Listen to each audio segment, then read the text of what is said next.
Assalamualaikum warahmatullahi wabarakatuh. Selamat pagi rekan-rekan Ruang Podcast FEB UPN Veteran Jakarta. Kali ini saya Indri selaku host Ruang Podcast di FEB kedatangan tamu. Beliau adalah praktisi, ya. Boleh diperkenalkan dulu Ibu cantik. Halo semua, ketemu sama saya Freska Syafitri. Saya dosen ekonomi Fakultas Ekonomi UPN VJ, tapi selain itu juga saya sering melakukan riset-riset terkait kebijakan publik, sosial dan politik, dan juga mungkin bisa dibilang entrepreneurs gitu. Ya. Nah, teman-teman, pada hari ini tanggal 1 September seperti yang teman-teman ketahui bahwa Indonesia dalam keadaan berduka dalam hal demokrasi politik ya Ibu. Saya mengundang Ibu juga sebagai salah satu tokoh yang juga pernah bekerja sama dengan pihak-pihak Dewan Rakyat. Di sini kami tidak memaksud menyinggung pihak manapun. Kita akan meminta pandangan Ibu Freska sebagai praktisi dan juga dosen terkait beberapa pandangan hal yang akan terjadi ke depannya ini. Bu Freska, terkait penyebab kegaduhan masyarakat yang terjadi mungkin selama seminggu silam ya Bu, Ibu ada opini nggak?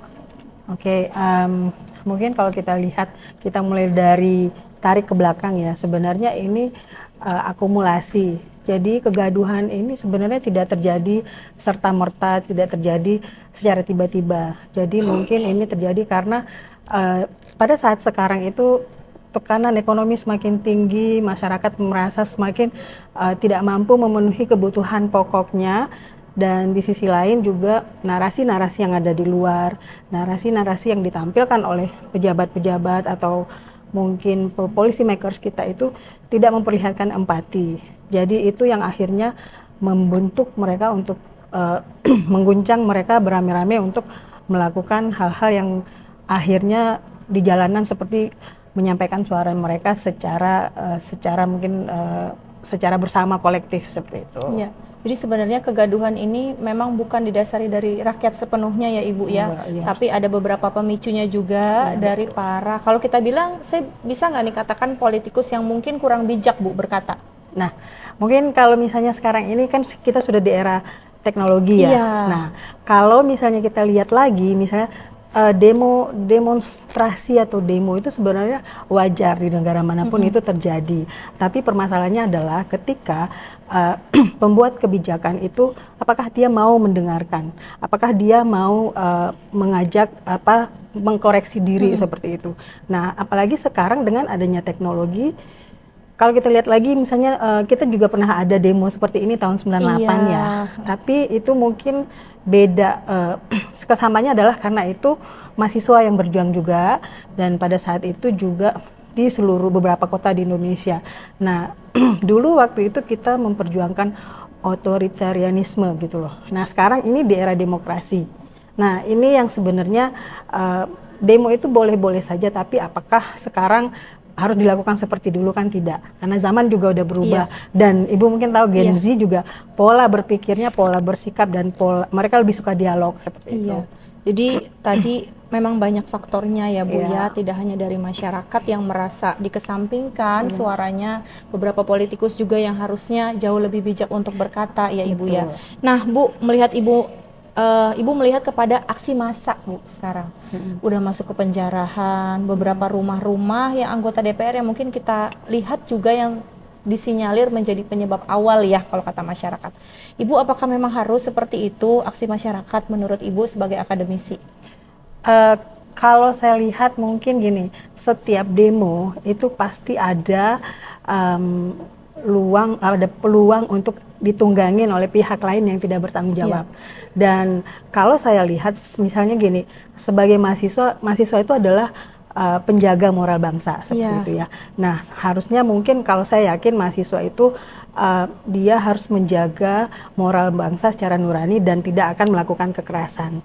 Nah, ketika masyarakat melakukan kekerasan itu mungkin ada pemicu. Nah, pemicu ini kita yang nggak tahu. Mungkin dari ada yang menunggangin, mungkin ada juga yang melihat video-video ya, ternyata ditemukan ada yang menunggangin seperti itu. Jadi ketika masyarakat sudah berkumpul, masyarakat itu cenderung meniru dan mereka gampang cenderung untuk diprovokasi seperti itu. Nah, itu yang akhirnya membuat suasana menjadi chaos. Nah, kalau misalnya mungkin demonstrasi itu dilakukan, itu sebaiknya mungkin dengan cara yang lebih disiplin, lebih tertib, dan misalnya ada korlap seperti itu ya.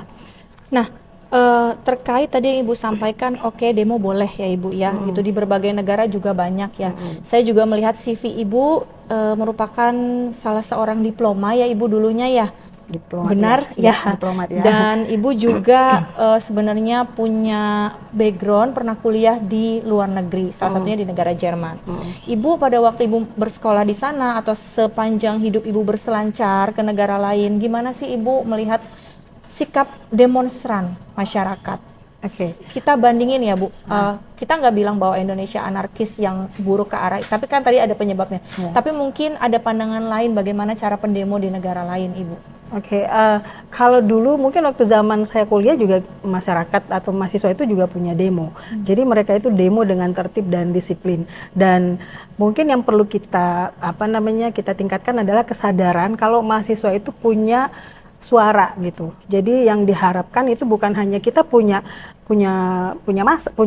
banyak, karena sekarang Indonesia bonus demografi ya, tapi adalah suara. Jadi pada saat demo di Jerman tahun saya itu, mereka melakukannya dengan tertib dan mereka sangat disiplin. Jadi mereka tahu ini pendemo yang sudah kita ada daftar ya, dan ini yang tidak gitu. Jadi bisa terdeteksi gitu.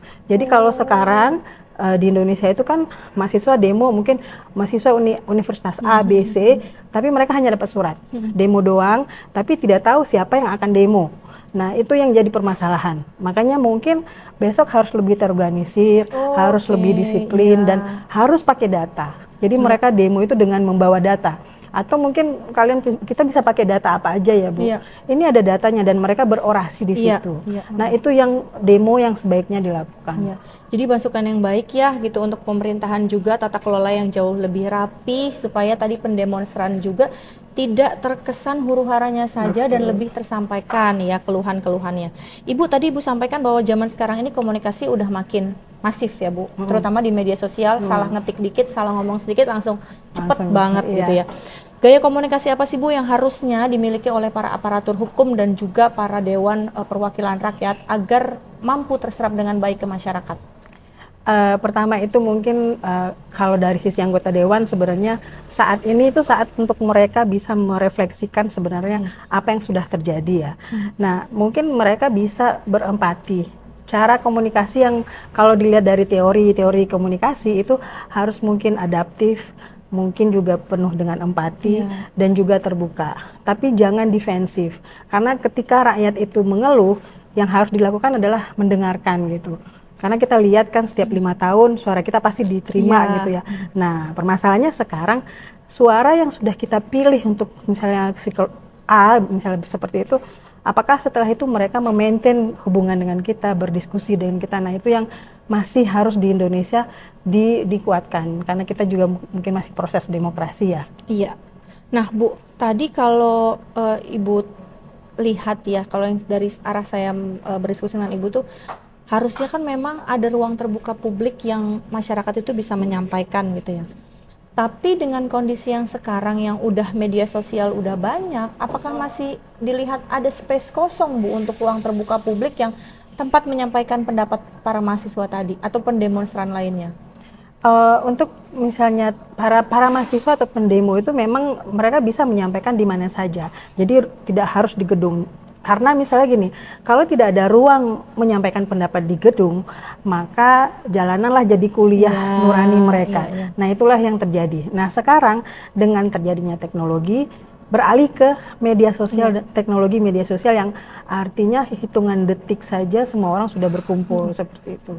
Nah, jadi kapanpun, dimanapun sebenarnya mungkin sekarang policy makers atau perwakilan rakyat itu memang harus lebih aware dengan perubahan yang terjadi di masyarakat seperti itu. Baik, terima kasih Bu Preska. Selanjutnya kita mau bahas terkait berita duka ya Bu. Salah satu pengemudi ojek online almarhum Arfan ya. Ibu, sejauh ini yang Ibu lihat dari kalimat Pak Presiden dan beberapa sikap aktif dari para anggota dewan ya yang udah datang langsung ke pemakaman dan memberikan santunan, sejauh ini gimana Bu? Apakah udah lumayan untuk meredakan atau masih kurang nggak Bu? Oke, kalau misalnya mungkin untuk santunan untuk keluarga korban dan rasa rasa empati untuk Iya. minta maaf itu, saya rasa itu udah one step ahead ya. Dan itu udah hal yang bagus. Tapi ada perlu dua hal lagi mungkin, atau yang paling sangat krusial adalah mengevaluasi SOP BRIMOB gitu ya di kepolisian. Karena kenapa? Karena kalau misalnya tidak ada evaluasi, hal ini juga akan terjadi lagi nanti. Karena kita bisa lihat dari pengalaman 98, pengalaman demo-demo sebelumnya, pasti akan ada korban.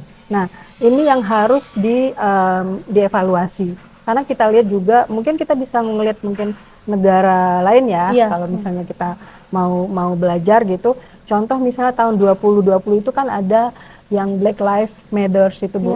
Jadi rasisme dan itu juga karena videonya tersebar, kepolisian melakukan kekerasan terhadap orang hitam dan akhirnya seluruh Amerika itu demo.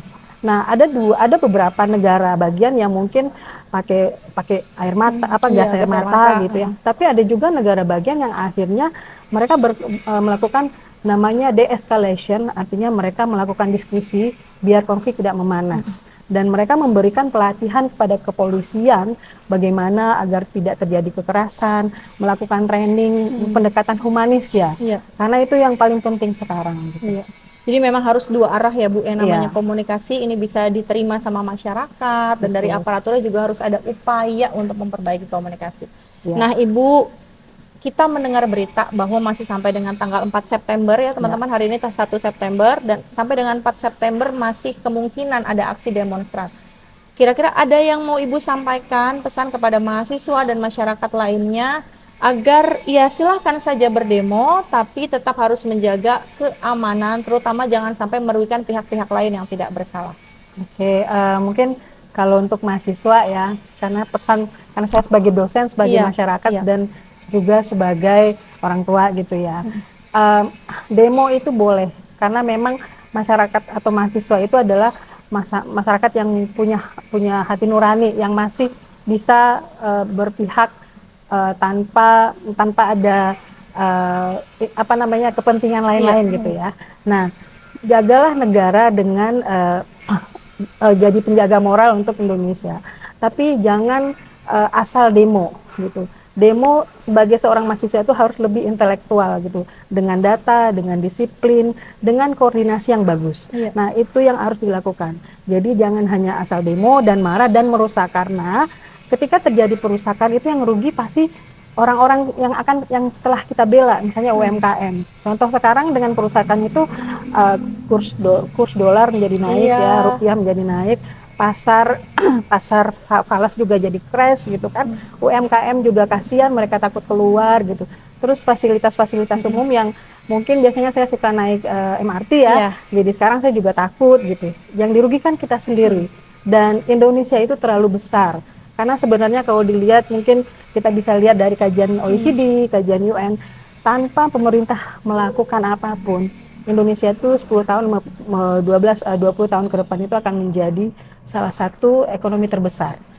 Nah, ini yang harus kita jaga. Jadi jagalah itu dengan intelektualitas kalian, karena semua adalah generasi Gen Z yang pasti punya pemikiran lebih maju dan harus bisa menjaga emosi. Itu pertanyaan terakhir nih Bu, opini lebih tepatnya ya, bukan pertanyaan ya teman-teman. Bagaimana pendapat Ibu tentang ketua partai yang langsung menonaktifkan pihak-pihak yang kemarin dianggap sebagai penyebab keributan? Terus terang saya sangat apresiasi lah. Karena satu hal seperti ini jarang terjadi sebelumnya.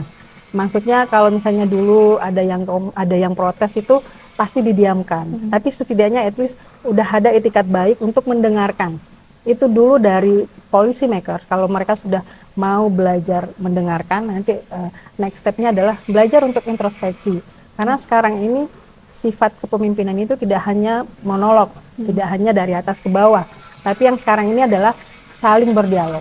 Itu yang paling penting. Ya, terima kasih Bu Preska atas semua pendapatnya lah ya, sudah mau Sama-sama, berbagi Ibu. pendapat di ruang publik, terutama di ruang podcast FEB.